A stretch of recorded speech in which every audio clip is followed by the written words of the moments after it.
দেখতে পাচ্ছেন ভিউয়ার্স, আম্মু আমাদের জন্য, আমাদের দুই ভাইয়ের জন্য কত দারুণ কিছু খাবার নিয়ে এসেছে বাইরে থেকে। এবং আপনাদেরকে বোঝাবো কেন আপনাদের সন্তানদেরকেও এ ধরনের খাবার আপনারা অবশ্যই কিনে দিবেন। অনেকে কিন্তু আছে একটু কিপটা টাইপের, তারা তাদের সন্তানদেরকে টাকা থাকা সত্ত্বেও বিভিন্ন মজাদার খাবার খেতে দিতে চায় না। স্বাস্থ্যের বাহানা করে তারা বিভিন্ন খাবার এড়িয়ে যায়। দেখতে পাচ্ছেন এখানে অনেক ধরনের খাবার আছে, বার্গার, চকবার, কোন আইসক্রিম, কাপ আইসক্রিম, সরি এটা হচ্ছে বক্স আইসক্রিম, আর হচ্ছে পেস্ট্রি, সাথে আছে ফান্টা। তো যা হোক, এবার আপনাদেরকে কারণটা বোঝাই। দেখতে পাচ্ছেন অনেকেই কিন্তু বলে যে এটার মধ্যে সুগার বেশি, বা অনেকে বলবে যে এটা স্বাস্থ্যের জন্য ক্ষতিকর। আচ্ছা, মানলাম স্বাস্থ্যের জন্য ক্ষতিকর, কিন্তু ছোটোবেলাটা কিন্তু আসলে ফিরে আসবে না। আপনারা কি বুড়ো বয়সে এই ধরনের খাবার খেতে পারবেন? অবশ্যই না।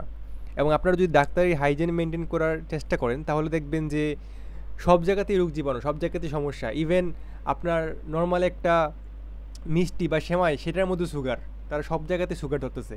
তাহলে কি আপনারা সারা জীবনই না খেয়ে থাকবেন, বা সারা জীবনই জাস্ট লতা পাতা খেয়ে বাঁচবেন? তো এটা কিন্তু আসলে কোনো মানে হয় না। যে কোনো জিনিস আপনারা যদি লিমিটের ভেতরে খান তাহলে আমাদের বডি সেটাকে অ্যাডজাস্ট করে নেবে, কিন্তু কোনো কিছুই আসলে অতিরিক্ত ভালো নয়।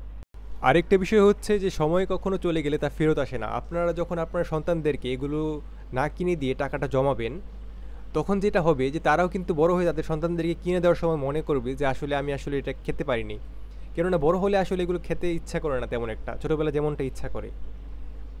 আর এগুলো আসলে না কিনে দিয়ে এতটা টাকা জমানোও যায় না। বড় জোর আপনার 50,000 টাকা জমলো, তাও 5 বছরে।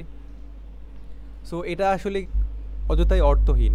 আপনার সন্তানের ছোটোবেলাটা আপনি এভাবে নষ্ট করছেন, এবং বড় হলে সন্তান জিনিসটা মনে রাখবে এবং আপনাকেও কিন্তু ওইভাবেই ট্রিট করবে। ভিডিওটি ভালো লাগলে কিন্তু অবশ্যই কমেন্ট করে জানাবেন এবং সাবস্ক্রাইব করতে ভুলবেন না।